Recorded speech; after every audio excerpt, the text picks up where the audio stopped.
Selling your home, it can feel like this huge, complicated puzzle, right? Like you've got all these pieces, but no picture on the box to guide you.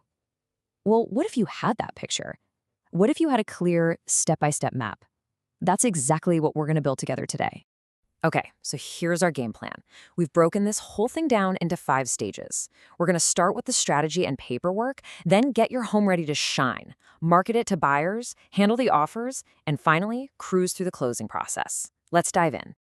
All right, first things first. A successful sale doesn't start when the for sale sign goes in the yard. No. It starts way before that.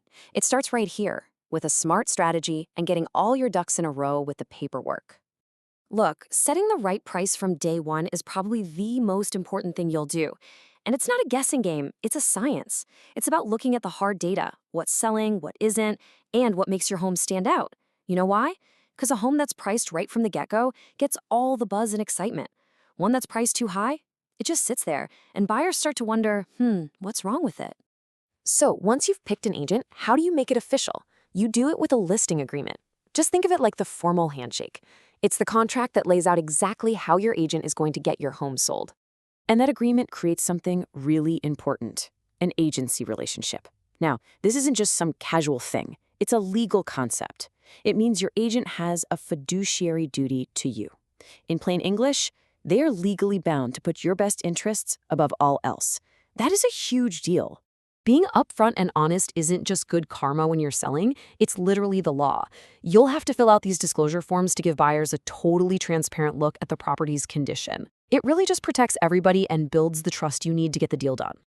Okay, so the strategy is set, the paperwork is signed. Now we get to switch gears and do the fun stuff, getting your home ready for its big debut.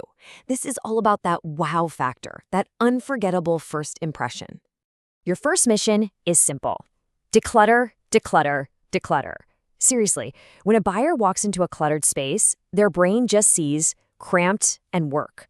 But when they walk into a clean, open space, it feels bigger, brighter, and they can immediately start imagining their own stuff in there. Just look at this room. It's not just clean. It's sending a powerful message, isn't it? A buyer sees this and thinks, wow, if they took this good care of the things I can see, they probably took great care of the things I can't see, like the furnace or the roof. That feeling is priceless. So, here's your battle plan. Fix all those little things you've been meaning to get to. Slap on a fresh coat of neutral paint. It's like magic for a room. And please, don't forget the outside. Curb appeal is everything. Then, inside, open up those blinds, let the light pour in, and make sure it smells amazing. Okay, your home is prepped and it looks fantastic. Now it's time to launch this thing. We're shifting from preparation to promotion, and the goal is to get the right message in front of the right buyers. Selling a home today is a full-on marketing campaign. It all starts with your digital curb appeal. That means amazing professional photos and maybe a 3D tour that makes people fall in love online. And then all that online buzz turns into real-world traffic, with the sign, the open houses, and buyers scheduling tours. This quote absolutely nails it. Once your home is for sale, it's always on stage. Before every single showing, you've got to put on your buyer glasses. Walk in your own front door like you're seeing it for the first time. What little things pop out? Because you can bet a buyer will notice them. And here we go. This is the moment all that prep work has been leading to. You've got an offer, maybe even a few. Now let's talk about how to sort through them and negotiate the absolute best deal for you. So the email comes in. You have an offer. Your eyes immediately go to the price, right? Of course they do. But listen, a smart seller knows the strongest offer isn't always just the one with the highest number. So what else are we looking for? A great price is awesome, for sure. But you also want a buyer who is financially solid, someone who's pre-approved or can show you the cash. And you want to look at their contingencies, which are basically their outs. Fewer contingencies are almost always better. Even little things, like the closing date they want, tell you how serious they are. So, through careful review and maybe a little back and forth, you and your agent work together to hammer out the best offer into a solid binding contract.